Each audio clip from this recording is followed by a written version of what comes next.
Hey, everybody, what is going on? This is Michael Sweet of Stryper, and you are listening to Talking About Rock.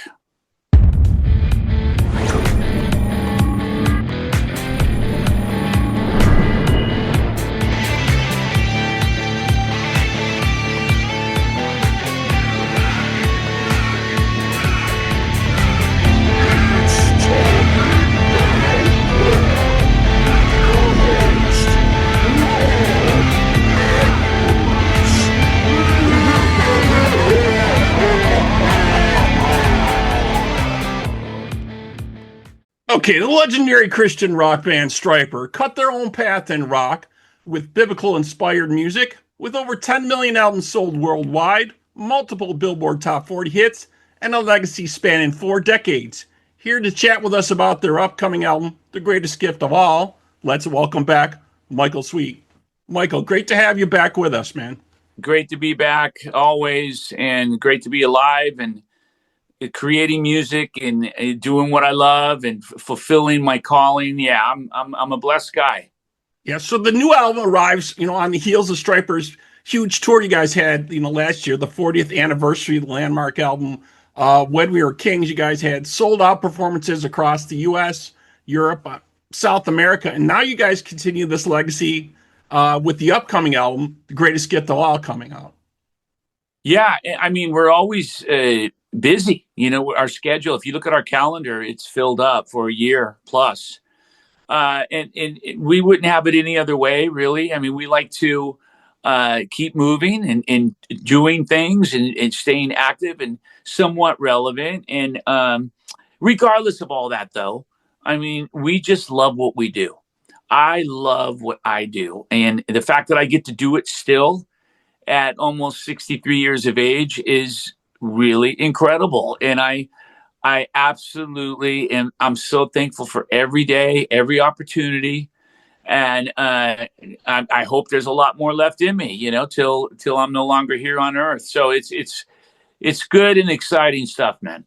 Yeah. So, do you think it's more difficult today being a Christian rock band than it was when you guys kind of first started out doing this?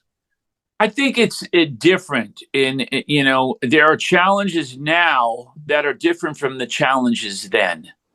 So back in the 80s, the challenges for us were the different sound and the different look and, basically singing about Jesus. It was difficult for people to, take the lyric and, look at the image and look at this, listen to the sound and combine the three. People were like, wait a minute, this can't be Christian music. Now it's more about just the message itself. The Christian message, from my experience, is a message that is persecuted to no get out, man. It's I hear it and I read it in emails. I hear it from people. I see it at our shows. Those people that come to just speak out against the faith in Christianity. I don't get it. It's bizarre. But I see that more often with Christianity than I do with other religions. And for some reason, I mean, it seems to me like, certain religions are, off limits. You can't say anything bad about certain religions because if you do, you're a bad person. But yet it seems like you can say anything you want about Christianity. I don't know. Maybe I'm wrong. Somebody else out there convinced me that I'm wrong. But this is from my personal experience. And it kind of bums me out. But at the same time, it also drives me to do more. That's the way I'm built, is never stop. Get up. You get knocked down, get back up. Yeah, definitely. Keep You going. guys done through some turmoil. Obviously, last year's announcement, with the brain surgery for Oz, he was forced to sit out a Stryper Spring 2024 tour. How is he doing now? How is things going with him? Yeah, he's doing great. I mean, when I'm around Oz, he seems perfectly fantastic, and like there's no issues. I mean, we've all had challenges and things that people don't even know about. Uh, with myself and with Perry, and there's a lot of stuff going on, but that's just part of getting old, and we all deal with it, and it's you just got to kind of go and be proactive and deal with what you have to deal with, and you keep moving forward. But I mean, everyone is, for the most part, relatively speaking, is doing very well. Okay, so we should see him returning then for the tour dates for Stryper coming up, or maybe Howie Simon might be filling in a little bit, or Well, I think in the near future, I would say that Howie probably at some time and some point might sit in and fill in again in the future, and then you might even see us doing a trio thing. But I mean, you also will see us with Oz. It just depends on how rigorous the touring schedule is. You know. yeah, yeah, definitely. I got to catch you guys on the Hell with the Amps tour when you came through town, and that was great, man. Having that acoustic stripped down type of set just sounded great. I really dug it. And see, that was a perfect example. Thank you so much. I'm glad you liked it, man. But that was a perfect example of what I'm talking about. Oz wasn't on that tour, so we figure out a way to, that old cliche, the show must go on. It it's never meant to be done in a cold way or a calloused way, but it's done because of the show must go on. Like literally, like this is what we do. This is our lives. This is our ministry. This is our bread and butter, our business, our corporation. I mean, a lot of people depend on this. Yeah, So yeah. if we just say, "Oh, we'll stay home. We won't be going out this year," you wouldn't hear from me again. Yeah, yeah, things don't work out that way. When you guys first started out, you were known as Rock Regime, I think, before you changed over to Stryper. Yes, And back at that time, that might have included some different guitar players. Maybe Doug Aldridge and CC DeVille were maybe auditioning back in the day or spending some time with Rock Regime. they were never official members, but we did talk to them about becoming members. Doug and CC, and two completely different guitar players. Yeah. Obviously, I've always loved Doug's playing. Doug's one of my favorites. I put him in my top 10 list of guitar players. I love his style and how he can bring the fire and the feel, but yet he can slow down and just hang on a note and make it sing. And I love that. And what a wonderful guy. But yeah, and then even at one point we were a trio. Not a lot of people know about that, but we were a trio for a brief period of time, and that was kind of enjoyable as well. I enjoyed that because I love playing guitar, man. I always say I'm a guitar player first and a singer second, and it was nice to just kind of go in there and play and do whatever I wanted, in terms of improvising or spontaneous, throwing this out or stopping here or adding this or whatever. It's kind of fun. It's kind of cool.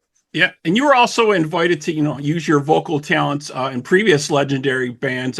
In 2007, Boston invited you to join their band after being part of a tribute show for them.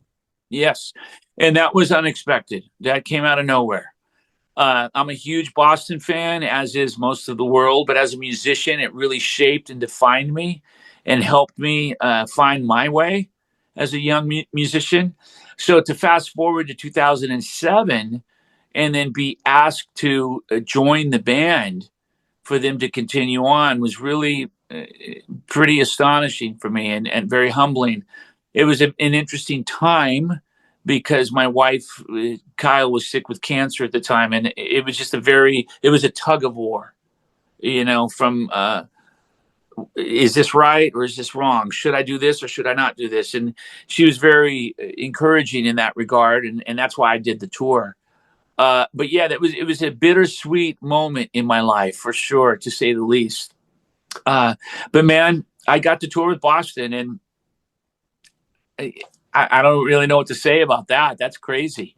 Yeah, obviously Tom Scholz, a legendary, groundbreaking guitarist at the time. Yeah. Boston albums, still one of the biggest selling out debut albums of all time. Yep. Huge band. So that was definitely very, very cool. Insane. And then one of my other favorite bands of all time, Styx, touring with Styx Yeah. and talking to those guys every day and watching them sound check and sitting on, you know, Todd's drum kit while they were playing during the show and talking to JY. And it's so cool, man. So many memories, so many wonderful, wonderful memories of both bands. And for me to have been a part of it, this nobody right here, to have been a part of it was incredible. Well, you guys have definitely made some great music, and you're already, from what I've read, already working on the next album. You guys are starting to put together ideas for that, I was seeing also. I spent about 8-9 days here in this studio where I'm at with my drum machine and my phone and an amp, just writing and not, sitting in here for 8 hours, sometimes 10 hours. And writing. And I got together 10 songs. Going to come up with a few more when I get back from LA in a couple weeks. But sent out 10 songs to everybody, Perry, Rob, and Oz, and they'll live with that. It's like 95% structures of finished songs, and they'll live with that. And then we're going to go and start recording. I go in first on the 29th of December. Then the guys will come out on the 3rd. And we'll start tracking with the guys. And it's a new Stryper album coming out next year. Excellent. And I'm checking some of your dates here. You already got dates posted for the Monsters of Rock cruise for 2026 coming up. So that sounds amazing always. I'm always surprised that they ever want us back. We're very different, as a band. Our lyrics obviously don't fit in typically to everyone, having a beer and partying on the deck of a ship. We're out there singing about Jesus, so it's always a little interesting to say the least. But you know what? I guess they like us enough, they respect us enough, and the fans demand us enough. I don't know that they ask us back, and we've been doing that for a long time. I think the first time we did the cruise was way back in, I want to say 2011, 12, something like that. Yeah, definitely. And you guys, I think you just dropped a new video just today for the album, for the Greatest Gift of All album just dropped, right? We did, man. It's a song called On This Holy Night. It's very dark musically, and the video's kind of dark. It's got a lot of Halloween imagery. AI, of course. It's the only way you can do stuff like that these days. And we're kind of mixing the Halloween imagery with Christmas and Jesus, images of Christ and what Christmas has become, in our opinion. Like so many times on products you buy, it literally says Xmas. It doesn't say Christmas. It's like, I feel like so often Christ is taken out of Christmas, which is what Christmas should be all about. And this video kind of addresses that in a unique way, a little bit of a dark way, but that's what we're all about. We wanted to release it on Halloween, and the whole point of that is, Jesus owns Halloween as well. He owns everything. Right. Reason for the season, definitely. So you can check out the latest videos from Stryper. We'll have links for them for Winter Wonderland and Old Holy Night on our website at talkaboutrock.com in our Hall of videos. And the Greatest Gift of All from Stryper comes out November 21st. All right. So that wraps up this episode of Talking About Rock. Thanks to my guest today, Michael Sweet from Stryper, and to our listeners. We hope you're doing your part by keeping the torch alive and support live music wherever you are.